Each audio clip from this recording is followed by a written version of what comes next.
Bonjour à tous et toutes, j'espère que vous allez bien. Comme vous avez pu le voir dans la vignette de la vidéo, aujourd'hui il va s'agir d'une réfutation que je vais apporter à un monsieur qui s'appelle monsieur Maxime Georgel, qui est protestant et notamment je pense affilié à la théologie calviniste plus précisément. Et il a réalisé une vidéo qui s'intitule, parmi d'autres, Contradiction des papes, l'Immaculée Conception. Alors par ailleurs, comme cette vidéo date de l'année passée, il y a notamment 2 chaînes conciliaires qui ont déjà répondu à Maxime Georgel. Alors je vous montre notamment la chaîne Pro Ecclesia que vous voyez à l'écran, et par ailleurs ce catholique fait une liste de ce qu'il a remarqué de problématiques, et notamment celle-ci, que les citations de Maxime, notamment, sont falsifiées, voire même n'existent pas, ou soit des citations hors contexte qui ne prouvent rien du tout. Et là, effectivement, moi j'ai voulu aussi approfondir certaines citations qui figurent dans la vidéo de monsieur Maxime Georgel sur les soi-disant contradictions des papes concernant l'Immaculée Conception. Et effectivement, j'ai remarqué des choses problématiques que je vais vous montrer aujourd'hui. Et par ailleurs, je pense que les vidéos que j'ai écoutées avant de vous présenter la mienne, j'ai écouté notamment 2 vidéos de Swissguard qui portent pour titre l'Immaculée Conception, la chute de Maxime Georgel, et notamment sur l'Eucharistie.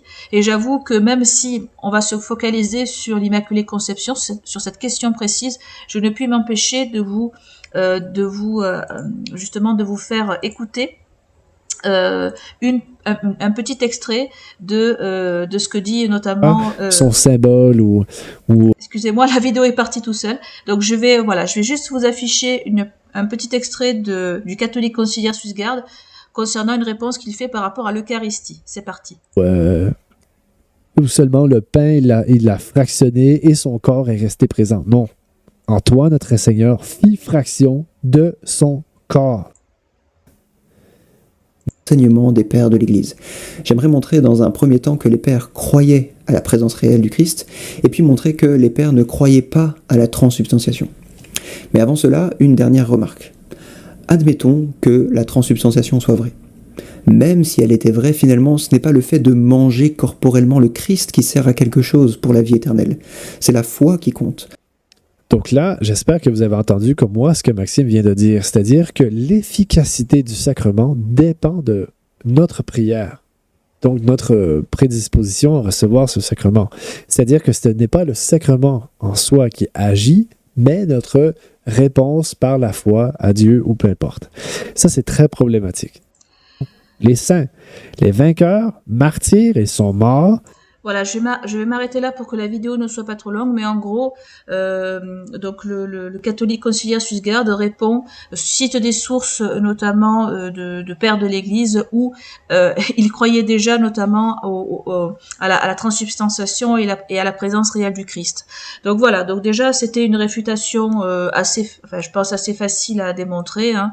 Et puis on va donc je vais vous mettre la vidéo de Maxime Georgel, donc Contradiction des papes, l'Immaculée Conception, car je pense que ce protestant veut faire d'une pierre deux coups, à savoir qu'il veut à la fois démontrer que les papes se seraient contredits, donc ça remettrait en cause que les papes sont infaillibles en matière de foi et de mœurs, et ça démontrerait également que les protestants ont raison, puisque les soi-disant papes ne croyez pas en l'Immaculée Conception, etc. Alors que c'est, à l'époque, je le rappelle, le débat n'était pas tranché, c'est-à-dire qu'il y avait une liberté pour les théologiens du Moyen-Âge, notamment, de débattre librement de ce sujet. Et comme vous le savez, c'est à partir de la constitution apostolique que vous voyez à l'écran, Ineffabilis Deus, qui définit et qui enseigne au XIXe siècle le dogme de l'Immaculée Conception.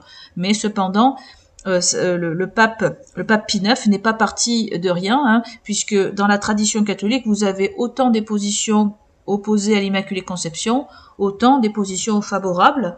Parmi les positions opposées assez célèbres, vous avez saint Thomas d'Aquin, et parmi les positions favorables à l'Immaculée Conception, vous avez le fameux Jean Dunscott, qui a créé, notamment qui a été très important pour l'ordre franciscain. Donc c'était l'un des grands théologiens à avoir soutenu l'Immaculée Conception.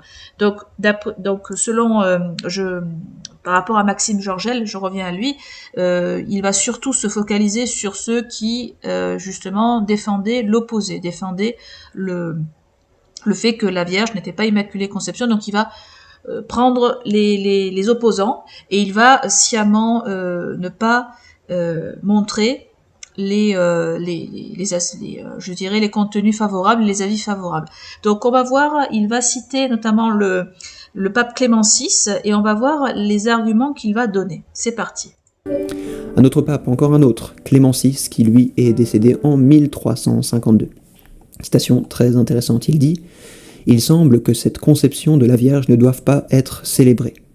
D'abord en vertu de l'autorité de Bernard, il s'agit ici de Bernard de Clairvaux, qui dans son épître aux chanoines lyonnais les réprouve gravement parce qu'il... » Alors juste petite pause, nous allons lire par la suite la lettre de Bernard de Clairvaux, mais nous allons nous focaliser sur Clément VI. Je continue. Ils avaient reçu la fête et l'avaient célébrée de façon solennelle. Donc ce que dit Clément ici, c'est que Bernard avait écrit une lettre aux chanoines de Lyon parce que ceux-ci s'étaient mis à fêter une fête de l'Immaculée Conception et Bernard les a réprimandés très sévèrement parce qu'il considérait que c'était une innovation. Et voici comment Clément explique cela. En effet, aucune fête ne doit être célébrée si ce n'est par respect pour la sainteté de la personne pour laquelle elle est célébrée. Car cet honneur est rendu aux saints en raison de la relation qu'ils entretiennent avec Dieu par-dessus les autres, et ce, en raison de leur sainteté. Donc il dit qu'on célèbre certains saints parce que, en raison de leur sainteté, ils sont plus proches de Dieu que des autres, donc on fête ces saints-là. Or, dit-il, ce n'est pas seulement le péché actuel qui sépare de Dieu, mais aussi le péché originel. Pourtant, la Sainte Vierge a été conçue dans le péché originel, comme de nombreux saints semblent le dire, et cela peut être prouvé par de nombreuses raisons. Il semble donc que l'Église ne doive pas célébrer la fête de sa conception. Donc ce que dit Clément, c'est qu'on ne doit pas fêter l'Immaculée Conception, puisqu'on fête quelque chose dans la mesure où c'est saint. Or, Marie n'était pas encore sainte à sa conception, donc on ne peut pas fêter sa conception. Et dans d'autres écrits, on comprend qu'il propose plutôt de fêter sa naissance, puisque entre sa conception et sa naissance, elle a été purifiée, donc on sait qu'à sa naissance, elle était pure, donc on peut fêter sa naissance, mais on ne peut pas fêter sa conception.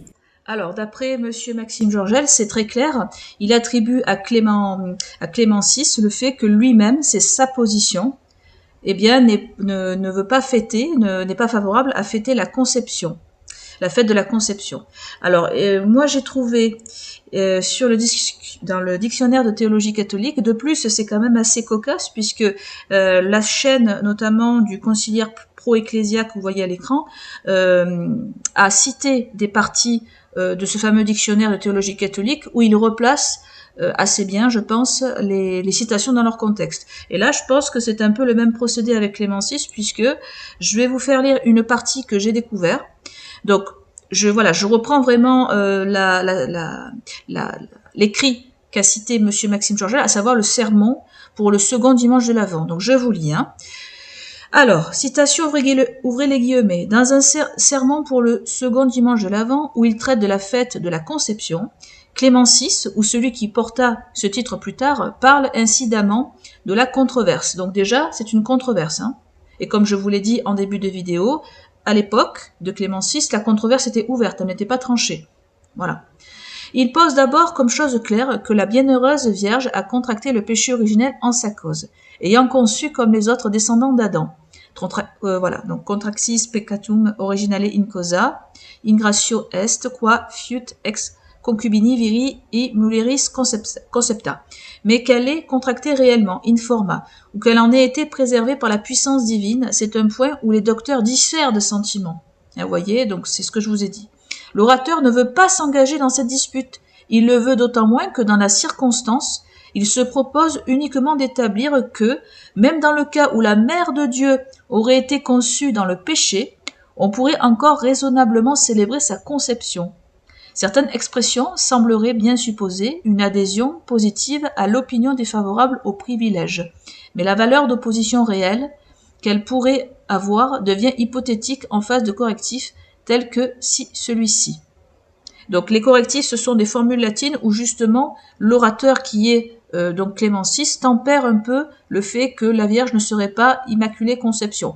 Donc, vous voyez bien que l'orateur, donc qui est Clément VI, non seulement ne conclut pas lui-même, mais il se garde bien justement d'apporter sa propre conclusion.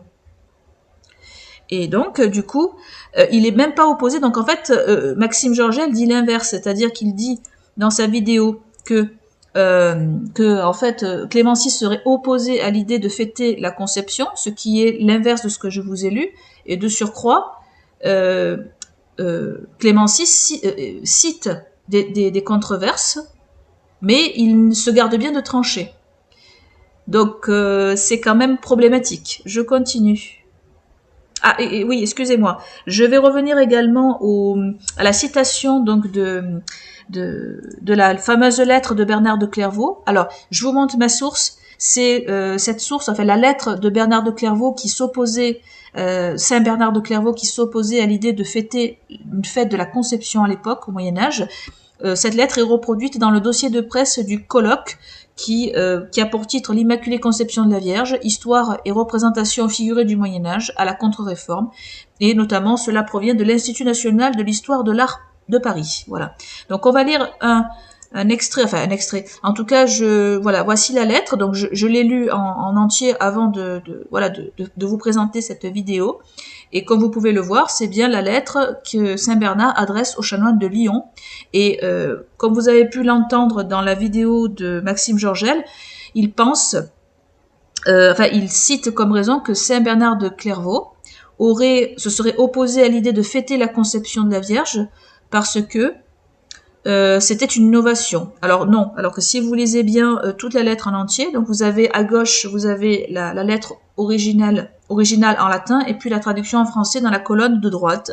Et selon Bernard de Clairvaux, ce n'est pas parce que c'est une innovation, mais c'est parce que justement, il dit ceci: la glorieuse Vierge se passera bien volontiers de cet hommage où l'on honore le péché et l'on suppose une fausse sainteté. Donc selon la conception de Bernard de Clairvaux à l'époque, je rappelle que Bernard de Clairvaux n'était pas infaillible comme saint Thomas d'Aquin, il a pu se tromper par rapport à cela. Donc c'est pas parce que c'est une innovation, mais parce que ça serait donner un honneur supplémentaire que la Vierge, dans son esprit, ne méritait pas. Donc c'est pas du tout une innovation, comme le dit Monsieur Maxime Georgel. Je continue. Il poursuit en disant: ici, ne voulant pas contester, je dis brièvement qu'une chose est claire. Alors là, il cite de nouveau un extrait de la position, enfin du premier serment, mais je vous ai lu dans le dictionnaire de théologie catholique qui répertorie notamment tous les écrits des papes et tous les théologiens sur l'Immaculée Conception. Donc en fait, Maxime Georgel ne dit pas que c'est que l'orateur Clément VI cite des positions, mais qui ne tranche pas. Donc ça, il ne le dit pas. C'est que la Vierge a contracté le péché originel dans sa cause. Et je le rappelle, il y avait à l'époque autant des arguments pour que contre. Voilà. La cause et la raison en sont les suivantes. Ayant été conçue par l'union de l'homme et de la femme, elle a été conçue par la passion. Et elle a donc eu le péché originel dans la cause, ce que son Fils n'a pas eu parce qu'il n'a pas été conçu de la semence de l'homme, mais par le souffle mystique. Selon qu'il est écrit en Luc 1, « L'Esprit Saint viendra sur toi ». Par conséquent, ne pas avoir de péché originel est un privilège singulier du Christ seul. La phrase et le contexte sont très clairs, il n'y a que Jésus-Christ qui est exempt du péché originel. Dernier point que je cite avec vous sur le dictionnaire de théologie catholique et en particulier l'extrait sur Clément VI et le sermon, je vais traduire avec vous la formule latine qui tempère justement cette idée que Sainte Marie aurait contracté exclusivement le péché originel comme toutes les autres créatures. Je vous affiche à l'écran différentes traductions que j'ai obtenues de cette citation latine, et le sens qui revient de manière récurrente, c'est celui-ci. Je vous lis la première traduction. Pour le dire autrement, le péché originel est contracté de l'union de l'âme avec la chair, dont la Sainte Vierge, si elle l'a contracté, a été véritablement sanctifiée. Et ensuite, un autre sens.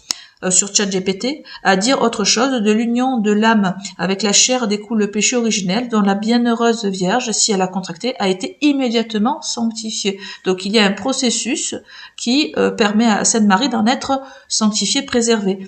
Et c'est dommage que Maxime Georgel ne restitue pas quand même cette subtilité qui est présente dans ce dictionnaire, car ça permet de vraiment de voir toutes les controverses, toutes les discussions où il y avait des avis tempérés. Et c'est dommage parce que d'après la conclusion sur Clément VI de Maxime Georgel, eh bien ce n'est pas retranscrit fidèlement. Et par ailleurs, j'essaierai, si je trouve d'autres citations parce que j'ai sélectionné qu'une partie, mais il y a d'autres citations de papes que fait Maxime Georgel, et si je trouve des extraits des papes comme Saint Léon le Grand, je vous ferai des vidéos, mais bon, pour l'instant, rien que ce point-là est détaillé. Je continue. Maintenant, nous allons passer à Eugène IV. Alors, que va nous dire Maxime Georgel sur ce pape ? On va voir. On poursuit avec un autre pape, Eugène IV, qui est décédé, lui, en 1447. Voici ce qu'il dit au cours d'un concile reconnu comme œcuménique par Rome. Entre tous ceux qui sont nés de l'homme et de la femme, personne n'a été affranchi de la domination du démon, sinon par la foi en notre Seigneur Jésus-Christ, médiateur entre Dieu et les hommes, lequel a conçu sans péché et est mort sans péché. Passage significatif parce qu'il s'agit de l'enseignement d'un pape dans le cadre d'un concile œcuménique, donc un enseignement officiel et vraisemblablement qui réunit les critères pour être infaillible.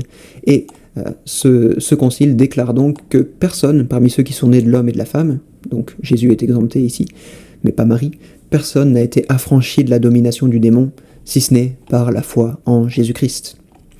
Pourtant, lorsque le pape Pie IX a... Alors, en fait, selon ce qu'a dit Monsieur Maxime Georgel, en fait, il pense que cette citation prouverait que l'Église se serait contredit avec le fait que, eh bien, en fait, soi-disant, la domination du diable, ce serait le péché originel. Alors, j'ai retrouvé, si vous voulez, sur le site Clérus, donc c'est une partie du Désinger. Donc, je vais vous lire la formule qu'a citée notamment Maxime Georgel. Elle croit fermement, professe et enseigne que jamais être conçu d'un homme et d'une femme n'a été délivré de la domination du diable, sinon par la foi en notre Seigneur Jésus-Christ, médiateur entre Dieu et les hommes, qui conçu, né et mort sans péché, a seul par sa mort abattu l'ennemi du genre humain en détruisant nos péchés, qui a de nouveau ouvert l'entrée du royaume céleste que le premier homme avait perdu par son propre péché, avec toute sa descendance, et dont la future venue a été annoncée par tous les saints sacrifices, sacrements et cérémonies de l'Ancien Testament. Alors, il y a cette formule, la domination du diable, comme c'est indiqué, elle est aussi présente dans un autre passage que je vais vous lire, par rapport aux enfants, parce que vous allez voir une formule qui va particulièrement nous intéresser. Au sujet des enfants, en raison du péril de mort qui peut souvent se rencontrer, comme il n'est pas possible de leur porter secours par un autre remède que par le sacrement du baptême, par lequel ils sont arrachés à la domination du diable et sont adoptés comme enfants de Dieu, elle avertit qu'il ne faut pas différer le baptême pendant 40 ou 80 jours ou une autre durée. Donc, comme font certains, mais qu'il doit être conféré le plus tôt qu'il sera communément possible. Voilà, alors, selon l'esprit de Monsieur Maxime Georgel, la domination du diable, ce serait le péché originel. Alors, moi, je souhaite qu'il me cite une source valable comme quoi les catholiques et les théologiens qui ont participé notamment à ce concile de Florence, est-ce qu'ils entendaient la domination du diable comme étant le péché originel, car il y a une formule précisément qui se distingue de la simple domination du diable avec celle-ci. Quant aux âmes de ceux qui disparaissent en état effectif de péché mortel ou seulement originel, elles descendent aussitôt en enfer, pour y être punies cependant des peines illégales. Et vous avez encore le terme originel. L'effet de ce sacrement est la rémission, donc il parle du baptême, l'effet de ce sacrement est la rémission de toute faute originelle et actuelle, et de tout châtiment qui est dû pour cette faute. Donc, Maxime Georgel, pour lui, la domination du diable, c'est le péché originel. Alors que, il y a deux formules qui distinguent ces deux choses, et si Monsieur Maxime Georgel a raison, le fait que la domination du diable, ça veut dire péché originel, eh bien qu'il montre une preuve, parce que là, vous voyez que le fameux concile de Florence, établit bien une distinction entre domination du diable et faute ou péché originel. Donc il y a une formule spécifique qui les distingue. Donc je me demande où Maxime Georgel voit que Sainte Marie n'est pas Immaculée Conception. Hein. Là, il faudra qu'il développe, hein, parce que moi, c'est pas ce que je remarque. Je continue. A promulgué le dogme de l'Immaculée Conception au XIXe siècle, il a déclaré: si donc quelques-uns, ce qu'à Dieu ne plaise, avaient la présomption de penser dans leur cœur autrement qu'il n'a été défini par nous, qu'ils apprennent et sachent que, condamnés par leur propre jugement, ils ont fait naufrage dans la foi et quitté l'unité de l'Église, et de plus que si par la parole, par l'écriture ou par toute autre voie extérieure, ils osaient exprimer ces sentiments de leur cœur, ils encourraient par le fait même les peines portées par le droit. Il va même un peu plus loin jusqu'à dire: cette doctrine a toujours été professée dans l'Église comme reçue de main en main de nos pères et revêtue du caractère de doctrine révélée. Plus encore, Pie XI, donc un de ses successeurs, dit qu'il n'est pas permis de distinguer entre des dogmes fondamentaux et des dogmes non fondamentaux, et précise: c'est pourquoi tous les vrais disciples du Christ accordent au dogme de l'Immaculée Conception de la Mère de Dieu la même foi que, par exemple, au mystère de l'Auguste Trinité. Donc il dit que le dogme de l'Immaculée Conception est aussi fondamental que la Trinité et qu'un vrai disciple du Christ y croit. Donc non seulement les pères de l'Église, la majorité des théologiens médiévaux et 2 conciles ne croyaient pas en un dogme fondamental, mais aussi au moins 10 papes ont rejeté. Alors, une chose importante aussi que je souhaitais rappeler sur la constitution apostolique Ineffabilis Deus, Pie IX justement rappelle un ensemble donc il cite notamment la tradition de l'Église sur les pères qui avaient défendu l'Immaculée Conception à travers de nombreux écrits. Donc le pape Pie IX reprend toutes les citations, tout le contexte, et même des papes qui étaient favorables à cette théologie-là. Et bien entendu, Maxime Georgel conclut assez vite en disant que il y a une contradiction, alors que à travers les 2 exemples que j'ai cités, c'est loin d'être le cas. Les 2 chaînes que j'ai citées au début de la vidéo, SwissGuard et donc Pro Ecclesia, ont prouvé que c'était loin d'être convaincant. Donc je pense que malheureusement les travaux de monsieur Maxime Georgel ne sont pas à prendre au sérieux concernant cette question, car déjà voilà, hein, parce que il conclut très vite, mais bon, on voit qu'il n'apporte pas quelque chose de probant. Surtout, c'est intéressant qu'il accuse les catholiques d'être en rupture et d'avoir créé une innovation avec le concept d'Immaculée Conception, alors que la constitution Ineffabilis Deus qui promulgue et enseigne le dogme de l'Immaculée Conception, sa sainteté le pape Pie IX rappelle bien que il y a toute une tradition dans l'Église qui remonte au moins au 8e siècle, si ce n'est avant, qui célébrait la fête de la Conception, bien qu'il y ait eu aussi des oppositions, mais à cette époque-là, le dogme n'était pas tranché, et par ailleurs, il y avait quand même un grand assentiment populaire à célébrer la fête de la Conception avec le soutien des papes.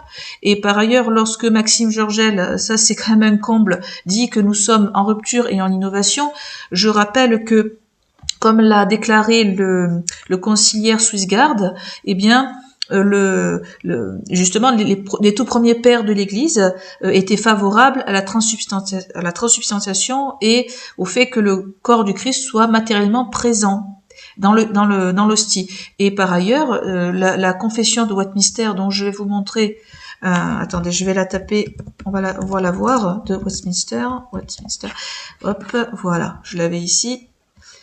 Voilà, il y a aussi également, je crois que c'est SwissGuard aussi qui l'avait montré. Je rappelle que le culte à laquelle est rattaché monsieur Maxime Georgel, qui est d'obédience presbytérienne, donc calviniste, sachez que cette confession renie tout bonnement l'idée que que le corps mystique du Christ serait présent. Et donc en fait, qui est-ce qui crée une rupture entre les traditions des pères, la tradition de la Sainte Église catholique depuis ses origines? Excusez-moi, c'est bien les protestants et les calvinistes qui renient la transsubstantiation et la présence réelle du corps et du sang du Christ dans l'hostie. Par ailleurs, nous allons aller plus en détail sur cette confession de foi de Westminster en prenant le texte notamment de l'Église réformée Saint-Jean. Donc je vais vraiment vous montrer la condamnation formelle de la transsubstantiation. Donc vous voyez, donc voilà, je mets ici, voilà, je surligne en bleu.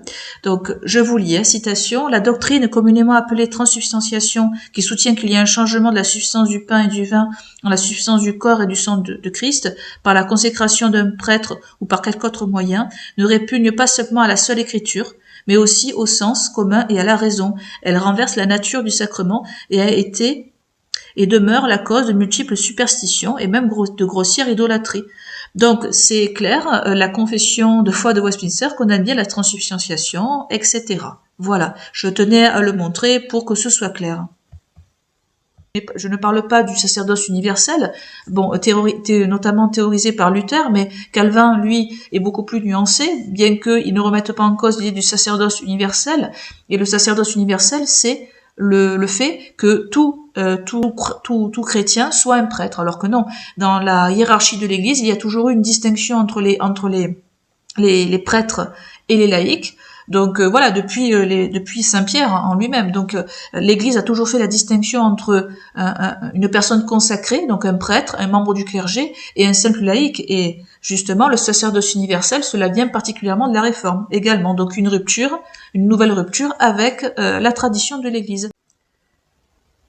Contrairement au sacerdoce universel, je fais un petit focus avec Ignace d'Antioche, contrairement à la fausse théologie du sacerdoce universel tenue par Martin Luther et par Calvin, bien que, comme je l'ai dit, tempère un peu ce point-là, je vais vous montrer notamment la biographie d'Ignace d'Antioche, car celui-ci est intéressant pour répondre à deux questions, à savoir la présence de l'Eucharistie qui est reniée par la confession de Westminster et le fait que, déjà, dès les premiers temps de l'Église, il y avait la constitution hiérarchique telle qu'on la connaît avec l'Église catholique. Alors, Ignace d'Antioche est intéressant parce que c'est un disciple assez proche des apôtres Pierre et Jean, et bien qu'il y ait quand même eu un débat sur l'authenticité des lettres qu'il aurait rédigées, il y a quand même une théologie qui est quand même assez certaine par rapport à l'authenticité, à savoir donc, je vous lis, ces lettres tenues pour authentiques brossent un tableau de la pensée théologique d'Ignace, et parmi notamment la théologie eucharistique, nous pouvons lire textuellement, sa théologie eucharistique est par ailleurs très précise, il définit en effet l'Eucharistie comme un remède d'immortalité, un antidote contre la mort, dénonçant au passage ceux, en l'occurrence des docettes, qui s'abstiennent de l'Eucharistie parce qu'ils ne veulent pas reconnaître en elle la chair de Jésus-Christ. Il prévient de ne pas reconnaître comme valide que l'Eucharistie célébrée sous la présence de l'évêque ou de son délégué. Donc il prévient de ne reconnaître comme valide que l'Eucharistie célébrée sous la présence de l'évêque ou de son délégué. Donc c'est très clair. Et par ailleurs, il y a aussi notamment l'affirmation que la hiérarchie est importante, à savoir, donc sa théologie ecclésiale insiste longuement dans toutes ses lettres.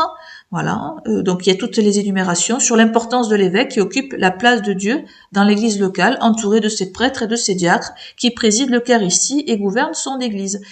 Voilà, je vais m'en arrêter là. Je vous remercie d'avoir regardé cette vidéo. N'hésitez pas à liker, à partager, et je vous retrouve pour de prochains contenus. Soyez bénis, au revoir.